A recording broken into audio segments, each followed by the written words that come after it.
वीरों पर वार।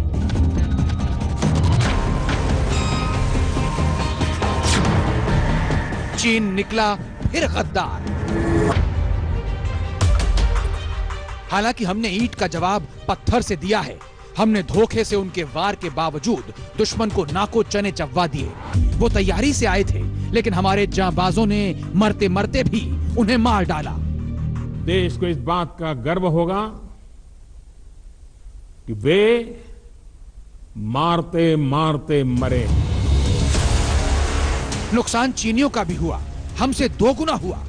उन्हें समझ में आ गया कि ये नया हिंदुस्तान है जो दौड़ा दौड़ा कर मारता है, जो गद्दारों को माफ नहीं करता, जो वादा खिलाफी को बर्दाश्त नहीं करता। हमारी जमीन पर दुश्मन की नजर हम किसी कीमत पर बर्दाश्त नहीं कर सकते। अगर हम ये कहते हैं कि हमारा सीमा जो है चीन के साथ लगते हैं, तो मैं इस बात को नहीं मानता हूं। मैं इसलिए नहीं मानता हूं क्योंकि अक्साई चीन हमारा है। ये आज ही नहीं, हिंदुस्तान हमेशा से साफ करता रहा है कि अक्साई चीन हमारा है। हम किसी कीमत पर उसके साथ समझौता नहीं कर सकते। जब मैं सदन में जब जम्मू एंड कश्मीर राज्य बोला हूं, तब पाक ऑक्यूपाई कश्मीर और अक्साई चीन दोनों इसका हिस्सा है। ये बात को चीन वो दुश्मन है जो बार बार पलटता है, बार बार धोखा देता है। चीन के इसी चरित्र की चर्चा हम करेंगे अगले आधे घंटे में। हम बताएंगे कि अक्साई चीन को लेकर क्या है भारत की रणनीति। आज गम और गुस्से के बीच फिर चीन से बातचीत की मेज पर क्या हुई चर्चा। जिस भूमि पर हमारे वीरों का खून बहा है, उस भूमि पर भी आक्रोश अपने चरम पर है। आज 14वीं कोर के हेडक्वार्टर्स में रीथ लेइंग सेरेमनी हुई, लेकिन उस गर्व के साथ साथ सबके मन में वो भाव था कि चीन से अभी हिसाब बराबर करना बाकी है।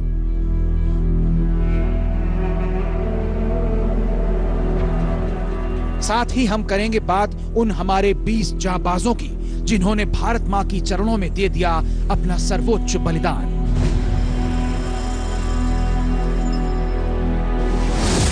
जहां गिरा उन शहीदों का खून,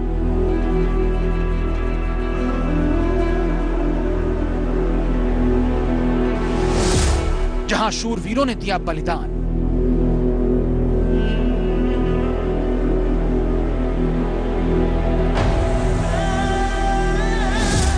लद्दाख की उस धरती से वीरों को आज तक की श्रद्धा।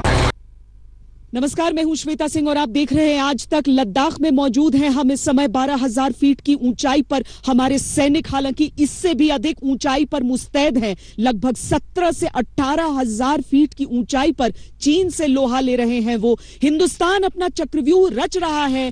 ड्रैगन के खिलाफ हमारी सामरिक रणनीति तैयार है। बातचीत भी जारी है मेजर जनरल स्तर की। हालांकि जो 6 घंटे की बातचीत हुई उसका कोई नतीजा नहीं निकला। विदेश मंत्रालय ने अपनी तरफ से यह स्पष्ट किया है कि जो खबरें इस तरह की आ रही थी कि कुछ भारतीय सैनिक गायब हो सकते हैं। चीन घुटने के बल झुककर माफी मांगेगा ड्रैगन। शी जिनपिंग की सारी हेकड़ी निकल जाएगी। पीपुल्स लिबरेशन आर्मी की कमर टूट जाएगी, क्योंकि भारत ने कस दिया है शिकंजा, चला दिया है चीन पर चौतरफा चाबुक। गलवान वैली में धोखा करके चीन ने बड़ी गलती कर दी, जिसका खामियाजा उसे भुगतना ही होगा। पीठ के पीछे वार करके उसने इतिहास की सबसे बड़ी भूल की है। बॉर्डर पर सख्ती, कूटनीतिक स्तर पर घेराबंदी, आर्थिक चोट, चीन के खिलाफ गुस्सा। भारत ने जो जाल बिछाया है वो कई मोर्चे पर है। सरहद पर सख्ती, कूटनीतिक मोर्चे पर घेराबंदी, आर्थिक चोट और चीन के खिलाफ लोगों में गुस्सा।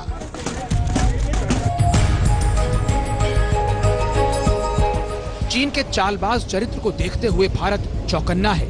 लिहाजा सरहद से जुड़े हर मोर्चे पर मुस्तैदी बढ़ा दी गई है। लद्दाख में 3 इन्फेंट्री डिवीजन डिप्लॉयड हैं। इसके अलावा ऊंचाई पर युद्धाभ्यास करने वाली 2 अलग अलग ब्रिगेड भी तैनात हैं। हिमाचल प्रदेश में अतिरिक्त ट्रूप्स भेजे जा चुके हैं। भारत ने बातचीत का रास्ता एक पल के लिए भी बंद नहीं किया है। मेजर जनरल स्तर की बातचीत कल भी हुई थी, आज भी हमें देखने के लिए मिली है, लेकिन वो गतिरोध टूट नहीं रहा है। बातचीत के साथ साथ और भी कई कदम हैं जो भारत को आजमाने पड़ेंगे। भारत की इस तैयारी से चीन के लिए पार पाना नामुमकिन है और इसकी तस्दीक चीन के रक्षा विशेषज्ञ और सैन्य चीनी मैगजीन मॉडर्न वेपनरी के संपादक हुआंग गुओजी ने भी की है। उन्होंने लिखा, पहाड़ी मैदान और पर्वतीय क्षेत्रों में सबसे ज्यादा अनुभवी सेना सिर्फ भारत के पास है और 12 डिवीजन में 2 लाख सैनिकों के साथ भारत दुनिया की सबसे शक्तिशाली माउंटेन फाइटिंग फोर्स है। गलवान वैली में चीन की हिमाकत के बाद अब अक्साई चीन पर चीन के अवैध कब्जे के खिलाफ भी आवाज बुलंद हो रही है। ये बात दुनिया जानते हैं, चाइना ने तिब्बत को कब्जा लिया है। तो इस वजह से अगर हम ये कहते हैं कि हमारा सीमा जो है चीन के साथ लगते हैं, तो मैं इस बात को नहीं मानता हूं। मैं इसलिए नहीं मानता हूं क्योंकि अक्साई चीन हमारा है, तो अक्साई चीन के नेक्स्ट में तो तिब्बत आता है।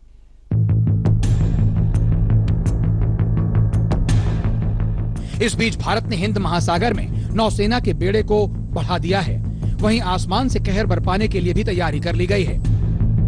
इस बीच भारत ने 12 नए सुखोई फाइटर प्लेन और 21 मिग-29 खरीदने को हरी झंडी दे दी है। चीन के खिलाफ भारत ने कूटनीतिक मोर्चे पर भी जाल बिछा दिया है। कूटनीतिक मोर्चे पर Australia, America, Hong Kong, Taiwan, Japan समेत कई देशों ने भारत के सुर में सुर मिलाया। मकसद साफ है कि चीन को पूरी दुनिया में अलग थलग करना है। चीन पहले ही अपने खतरनाक वायरस की वजह से पूरी दुनिया में बेनकाब हो चुका है। कूटनीतिक मोर्चे पर चीन को अलग थलग करने के लिए भारत को कई देशों का समर्थन है। ऑस्ट्रेलिया, जापान, ताइवान, हांगकांग और अमेरिका सब भारत के साथ खड़े हैं, जिससे चीन बेनकाब होने वाला है। चीन को आर्थिक मोर्चे पर चोट दी जाए तो उसे सबसे ज्यादा दर्द होगा। पैसे के दम पर ही चीन दुनिया में विस्तारवाद को बढ़ावा दे रहा है। आज तक की डेटा इंटेलिजेंस यूनिट के मुताबिक भारत चीन के कारोबार पर नजर डालें तो पता चलता है कि चीन भारत का दूसरा सबसे बड़ा आयातक और चौथा सबसे बड़ा निर्यातक है। भारत दुनिया से कुल 484 अरब डॉलर का आयात करता है। इसका 18% चीन से करता है। वहीं भारत दुनिया में कुल 325 अरब डॉलर का निर्यात करता है, जिसका सिर्फ 9% चीन को जाता है और इसी को बैलेंस करने की जरूरत है। चीन को आर्थिक दंड की शुरुआत हो चुकी है। टेलीकॉम विभाग ने बीएसएनएल से 4G सुविधाओं के अपग्रेडेशन में चीनी उपकरणों का इस्तेमाल नहीं करने को कहा है। वहीं भारतीय रेल से मिला 400 किलोमीटर की रेल लाइन का कॉन्ट्रैक्ट चीनी company China railway signal and communication से छिन गया है। चीन को शायद ड्रैगन इसलिए भी कहा जाता है क्योंकि ड्रैगन के कई सर हुआ करते हैं। दशकों से चीन भारत के साथ व्यापारिक संबंध और सीमाओं पे विवाद दोनों बढ़ाता रहा है, लेकिन गलवान ने सूरत हाल बदल दिए हैं। भारत सरकार का इशारा साफ है कि लड़ाई और कमाई दोनों एक साथ नहीं चल सकते। ड्रैगन पर वैसे तो भारतीयों को कभी भरोसा नहीं। 1962 में उसने हिंदी चीनी भाई भाई का नारा दिया और फिर पीठ पीछे खंजर घोंप दिया। उसके बाद ही चीन के प्रति लोगों की सहानुभूति खत्म हो गई। सरहद पर हमारे सैनिक शहीद जरूर हुए हैं, उन्होंने अपना बलिदान अवश्य दिया है, लेकिन जैसा कि प्रधानमंत्री ने भी कहा, वो मारते मारते गए हैं। देश आज नम आंखों से उन्हें याद कर रहा है, लेकिन उनकी शहादत को हमें कभी नहीं भुलाना होगा। आज तक भी बिहार रेजिमेंट के उन जवानों को नमन कर रहा है। दोस्तों, साथियों, हम चले दे चले अपना दिल अपनी जान, ताकि जीता रहे अपना हिंदुस्तान। हम जिए हम मरे इस वतन के लिए, इस चमन के लिए, ताकि खिलते रहे गुल हमेशा यहाँ। दोस्तों, साथियों, वतन पर कुर्बान वीर सपूत की विदाई की बेला है। शौर में लिपटी शहादत का काफिला निकला है। आंखें नम हैं, दिलों में गुस्सा है, लेकिन सिर फख्र से ऊंचा है। पूर्वी लद्दाख की गलवान वैली में चीनी फौजियों को मारते मारते शहीद हो गए। अब तिरंगे में लिपटी शहादत को देखने पूरा शहर उमड़ पड़ा। कर्नल संतोष बाबू जब आखिरी सफर पर निकले तो मानो पूरा शहर भी साथ हो लिया। अपने जाबाज के अंतिम दर्शन करने, आखिरी बार देखने के लिए, जज्बे को सलाम करने के लिए। ये एक शहीद की अंतिम यात्रा है और ये जो भीड़ है उस शहीद को नमन करने के लिए यहाँ आई है। ये भीड़ बताती है कि कैसे ये देश एक वीर की शहादत नहीं भूलेगा और हमेशा याद रखा जाएगा कि कैसे हमारे वीर जवानों ने हमारी सरहद की रक्षा करते हुए अपने प्राण तक न्यौछावर कर दी। गलवान वैली में 16 बिहार रेजिमेंट की अगुवाई कर्नल संतोष बाबू ही कर रहे थे। संतोष बाबू चीनी सेना को समझाने गए थे कि जो सहमति बनी है उसके मुताबिक वो पीछे हट जाएं। लेकिन 15-16 की दरमियानी रात चीन की फौज ने धोखे से संतोष बाबू पर वार किया। अब वो तो नहीं है, लेकिन उनकी यादें हैं। परिवार के इकलौते बेटे संतोष बाबू पत्नी के साथ दिल्ली में रहते थे। 1.5 साल पहले LAC पर तैनाती हुई थी। Never expected this kind of untoward incident that we have to accept. Finally, okay, as a parent, I have my own grief and my deep worry. So, as a citizen of India, as a defense family person, I feel proud of my son.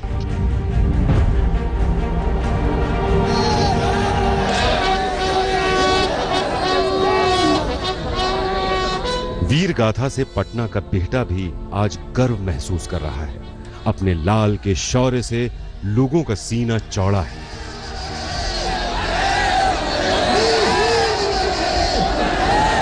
Patna में शहीद हवलदार सुनील सिंह की अंतिम यात्रा में सैलाब उमड़ पड़ा। सुनील भैया अमर रहें के नारे से चारों दिशाएं गूंज उठी। हवलदार सुनील ने पूरे गांव को जोश और जज्बे से भर दिया, लेकिन परिवार के दिलों में गुस्से की आग धधक रही है। वो चीन से बदला चाहते हैं। सुनील कुमार का पार्थिव शरीर अंतिम संस्कार के लिए हल्दी छपरा में गंगा किनारे लाया गया। यहां विदाई देने के लिए बिहार सरकार के मंत्री नंदकिशोर यादव भी मौजूद रहे। उन्होंने शहादत को सलाम किया। देखिए, हम शहादत को सलाम करते हैं। एक तो हमारा बिहार का नौजवान, बिहार रेजिमेंट का नौजवान चीन के साथ सीमा पर संघर्ष में शहीद हुआ है। एक तो हम लोग के लिए गर्व की बात भी है, और दूसरी ओर जिस बहादुरी के साथ इन लोगों ने चीन के सैनिकों को भी पछाड़ करके, उनको भी मार करके ये शहीद हुए हैं, तो विशेष सम्मान के योग्य हैं। पूरे सैनिक सम्मान के साथ शहीद सुनील को आखिरी विदाई दी गई। शहीद सुनील कुमार के अंतिम विदाई ये राजकीय सम्मान के साथ सेना के जवान, आप देख सकते हैं किस तरीके से सलामी देने की तैयारी हो रही है। फायर किया जाएगा सेना के जवानों की तरफ से। ये पराक्रम, ये वीर गाथा, शहीदों का ये कर्ज हिंदुस्तान हमेशा याद रखेगा। जिस देश में ऐसे जाबाज हों तो चीन की क्या बिसात। इन्हीं सपूतों के दम पर हिंदुस्तान का इकबाल बोल रहा है। दुनिया में डंका है इन वीर सपूतों को सलाम। तेलंगाना के सूर्यापेट से आशीष पांडे के साथ बिहटा से सुजीत झा, आज तक। दोस्तों साथियों हम चले दे चले अपना दिल अपनी जान, ताकि जीता रहे अपना हिंदुस्तान। जो परिवार है उनकी तो बात ही अलग होती है। अव्वल तो वो अपने बेटों को फौज की ओर भेजते हैं ये जानते हुए कि वो कितना बड़ा खतरा मोल रहे हैं, लेकिन उन्हें मालूम है उनके प्रति कर्तव्य से अधिक देश के प्रति कर्तव्य हो जाता है। आज सब में, सबकी आंखों में आंसू जरूर नजर आ रहे थे, लेकिन वो गर्व भी दिख रहा था। कर चले हम फिदा जानो तन साथिया, अब तुम्हारे हवाले वतन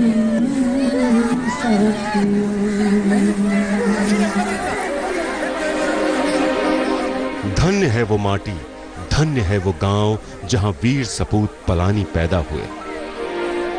रामनाथपुरम जिले के कड़ुकालूर गांव में जहां पले बढ़े, वहां जब वीर सपूत तिरंगे में लिपटा आया तो भीड़ उमड़ पड़ी। छतों से लेकर मैदान तक सिर्फ लोग ही लोग नजर आ रहे थे, हवलदार पलानी के आखिरी दर्शन के लिए, वीरता को करीब से देखने के लिए। पलानी भी उसी टुकड़ी में शामिल थे जिन्होंने चीन की चौधराहट पर चोट की, जिन्होंने चीनी फौज को ऐसा सबक सिखाया कि उसकी आने वाली कई नस्लें भारतीय फौज से कांपेंगी।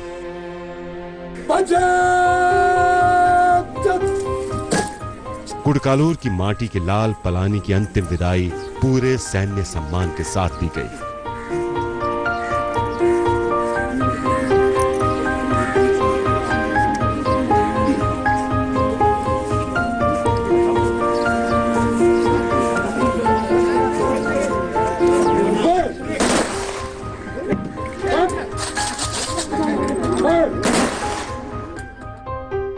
कुर्बानी की कई कहानियां हैं, दिलेरी के कई नाम हैं। भारत मां के शहीद वीर सपूतों में गुरदासपुर के सतनाम सिंह भी हैं। शहीद नायब सूबेदार सतनाम सिंह इस तरह गांव लौटेंगे किसी ने सोचा नहीं था। सतनाम 1995 में सेना में शामिल हुए थे। सतनाम अपने पीछे पत्नी और 2 बच्चों समेत पूरे परिवार को छोड़ गए। खबर तो कल मतलब सुबह 11 साढ़े 11 बजे के पास पता चला था। बाकी पहले तो यही था कि मतलब चोट वगैरह ही लगी है। तो क्या कहना चाहेंगे सरकार से? जिस तरह से उनकी पीठ पे वार किया, शहीद किया गया हमारे जवान को, आपके पिताजी को भी, सरकार से क्या कहना चाहेंगे? यही कि उनको याद रख लें थोड़ा बस। पंजाब के ही पटियाला के नायब सूबेदार मनदीप सिंह भी चीन के दांत खट्टे करते ही वीर गति को प्राप्त हो गए। लेकिन परिवार को जब मनदीप की शहादत की खबर मिली तो मानो दुखों का पहाड़ टूट पड़ा।